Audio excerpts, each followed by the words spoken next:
जो हमने सूत्र पढ़े थे, 4 सूत्र पढ़े थे योग सूत्र के, उसके बारे में पढ़ेंगे। हम यहाँ पर पढ़ते हैं।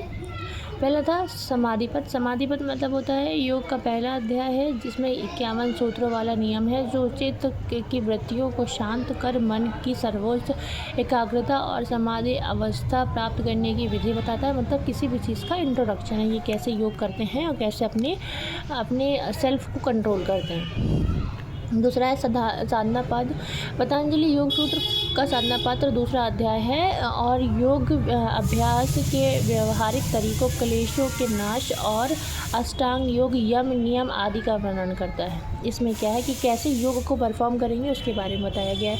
विभूति पद क्या होता है? पतंजलि योग सूत्र का विभूति पद तीसरा अध्याय है। योग साधना के दौरान प्राप्त होने वाली अलौकिक शक्तियों, सिद्धियों और उस पर संयम धारण, ध्यान, समाधि के प्रभाव का वर्णन करता है और इसमें 55 सूत्र माने जाते हैं। ये पूछ सकता है कि विभूति में कितने सूत्र थे? 55 है, आप उसमें 51 बता सकते हैं, ऐसे करके कैवल्य। ये लास्ट है जब ये बताता है कि चौथा तथा अंतिम पद, जिसका अर्थ है कि पूर्ण स्वतंत्रता या मोक्ष या आत्मा का अपने शुद्ध स्वरूप में स्थापित होना, इसको कहा जाता है। एक तरह से इसको मोक्ष प्राप्त करना कह सकते हैं। ठीक है, अब बात करते हैं योग मनोविज्ञान। योग में मनोविज्ञान का सबसे महत्वपूर्ण तत्व है चित्त। चित्त का मतलब है, चित्त से तात्पर्य सांख्य दर्शन में वर्णित 3 अंतःकरणों से बुद्धि, अहंकार, मन से है। यह प्रकृति का प्रथम विकार है।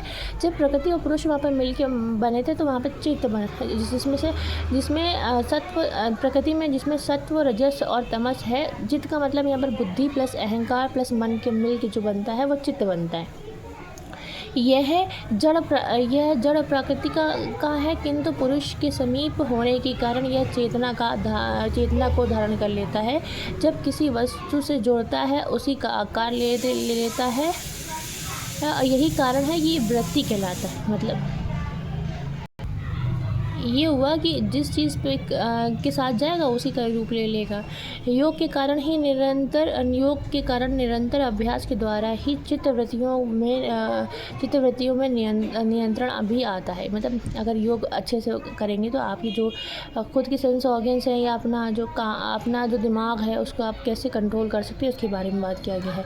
इसी संदर्भ में पतंजलि ने योग को चित्त वृत्ति निरोध के रूप में परिभाषित किया है। पतंजलि इसको चित्त वृत्ति निरोध के तौर पे कहते हैं।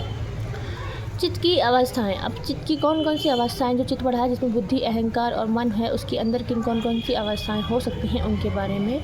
चित्त की 5 अवस्था है जिसे चित्त भूमि कहते हैं। सवाल यहाँ से बन सकता है कि चित्त भूमि किसे कहते हैं? तो चित्त भूमि चित्त की अवस्थाओं को कहते हैं, जिसमें पहला होता है क्षिप्त, दूसरा होता है मूढ़, तीसरा होता है विक्षिप्त और चौथा होता है एकाग्र और 5वां होता है निरुद्ध।